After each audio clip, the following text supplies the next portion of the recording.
Archbishop later in the show, who says Britain should be proud, not ashamed of its past. You won't want to miss that interview.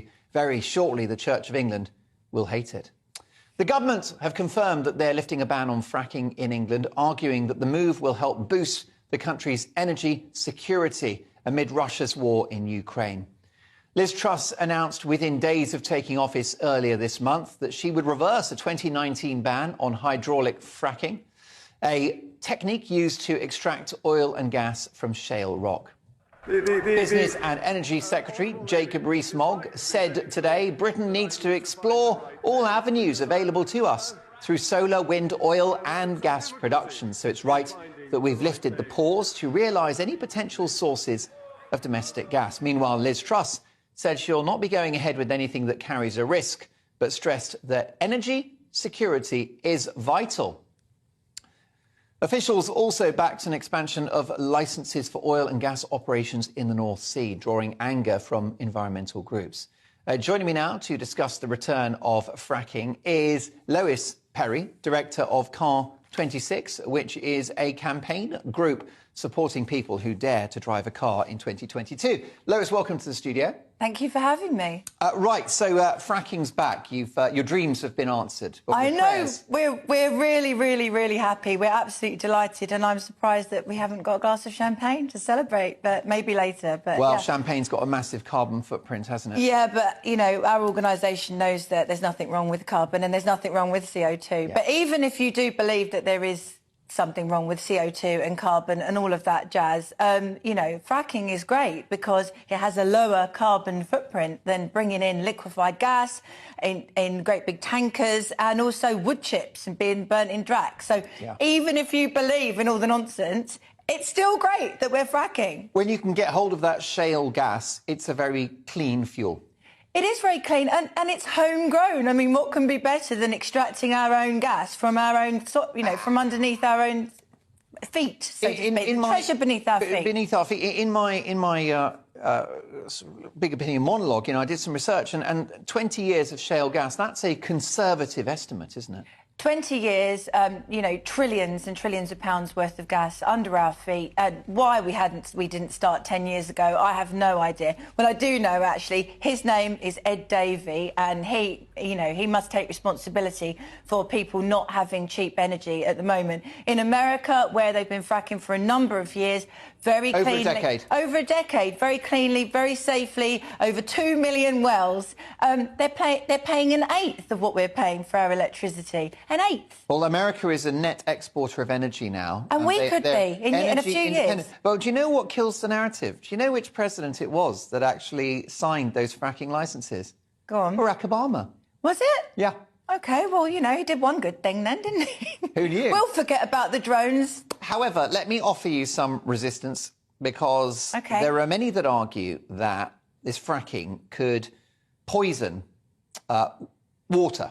The water supply in this country, in local areas that people will find that they either can't bathe or even bathe in or even drink water that's close to fracking sites because of pollution. Well, my answer to that is we both know, Mark, how litigious Americans are. And there's loads of fracking sites that are in residential, very close to residential areas in the States. Do you really think that if there was any chance of that, with all the stringent regulations that we have nowadays, that you know, that everyone wouldn't be sued left, right and centre? But do you really want to risk polluting groundwater, harming nature and possibly poisoning kids?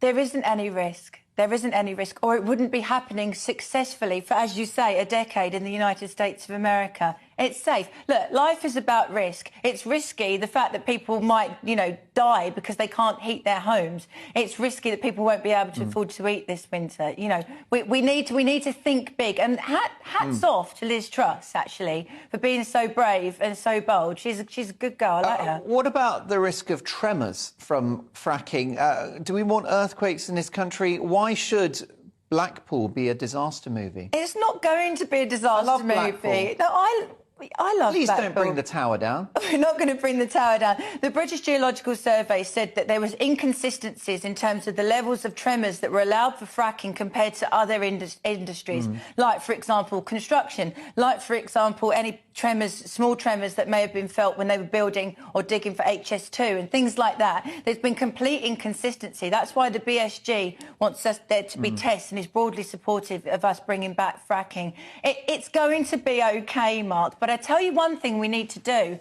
We need to have an emergency planning act like we had during the Olympics, where basically all planning, we can get rid of NIMBYism. This is a national emergency. Because this is the problem. This promise from Liz Truss could be an empty one if local groups say no, which they probably will. Well, no, not necessarily, because when you actually, the polling that's been done of local groups, when they're offered either heavily discounted energy or free energy, is that they're really for it, Last actually. thought, before we get to giving up sex in order to get sex, for me, save the planet. We'll get to that story in a second. I can't wait. Sorry, I get very flustered on that subject. I had a very sheltered upbringing. But finally, on the tremors thing, quick word on the tremors. Go on. What if fracking rattled your chandelier? What would you say then?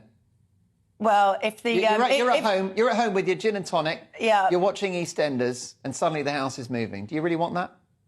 Do you know what? If there was some cracks, then as long as they came round and fixed them, the energy company, I think I'd cope. People live in San Francisco, people live in all sorts of places. We need our own energy. Otherwise, we're completely reliant on Putin, aren't we? Can't disagree with that one bit. That very much ties in with the comments of my big opinion monologue, which Ben has now crafted into an online video, which you can find at GB News. Well, look, let's stay on the environment, because the German wing of animal rights group PETA have made headlines and raised eyebrows by saying women should impose a sex ban on men who eat meat because men are responsible for more greenhouse gas emissions. They call for a sex strike on carnivorous males.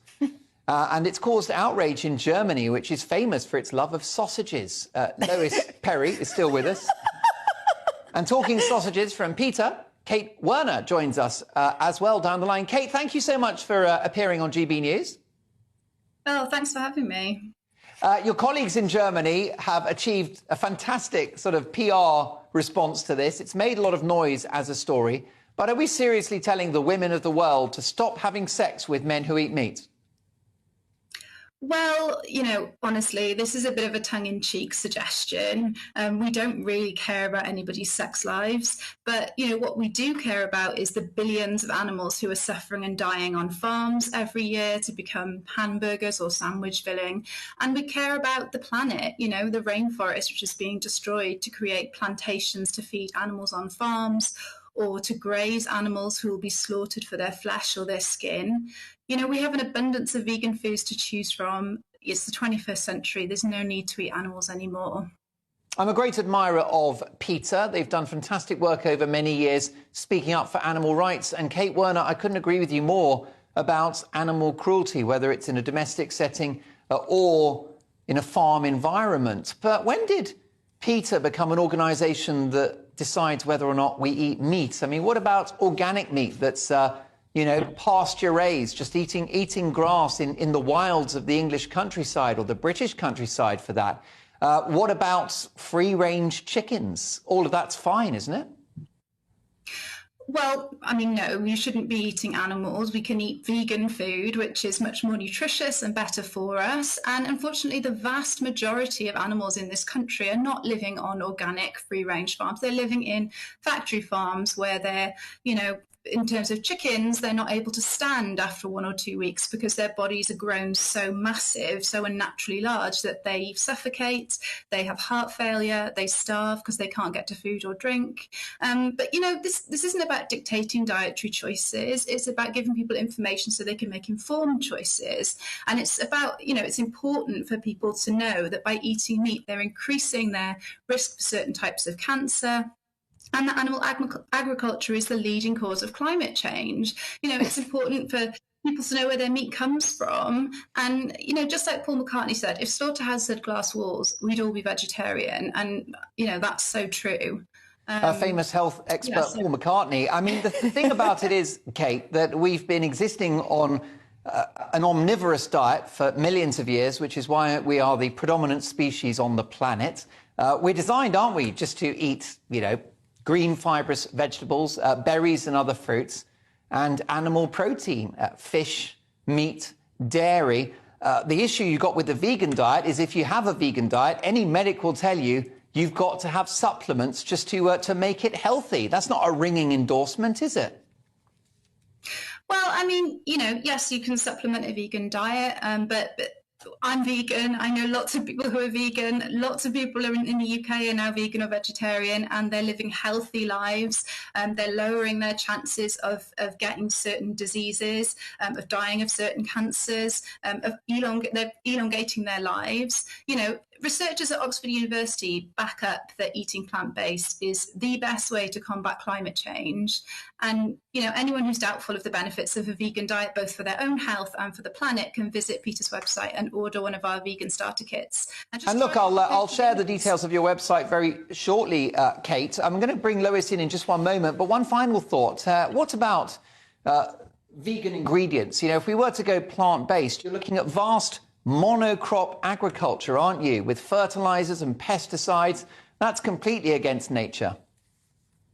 Well, I think the situation that we're in now with, farming animals for their flesh is far more damaging for the planet. And I mean, it's not just Peter calling for a reduction in meat consumption, it's the UN as well. It's saying that a massive reduction of meat intake is needed to curb the worst effects of climate change. And it's really not a drastic suggestion to say, rather than eat a sausage roll, swap to a vegan sausage roll. And it's as easy as that. And Lois, do you eat meat? Would be huge. Yeah. Lois, do you eat meat, Lois Perry? Yeah, every day. Yeah, absolutely love meat, and I like meat rare as well. And what are your thoughts about the idea of going plant-based to save the planet? It's well reported that cows and other livestock produce emissions which are heating the earth. Well, I deal with a huge number of physicists and scientists, as you know, constantly, every day of the week, who think that that's not only nonsense, but hilarious, actually, that it's not causing any problems whatsoever with the environment. None. We've been farming for, as you say, hundreds of thousands of years with no problems whatsoever. And as for saying that vegan food is better for you and even lowers your carbon footprint, a lot of vegan food is highly, highly processed. And what could be better than just eating something that's completely natural, like a steak? But where I do agree with you is on animal welfare, 100%. I think, I try and, if the meat that I eat, I try and make sure has the highest standards of welfare possible. So I do totally agree with you on that. Well, look, my sincere thanks to Kate Werner from PETA. And as I said, I would give out their website address. It's peta.org.uk.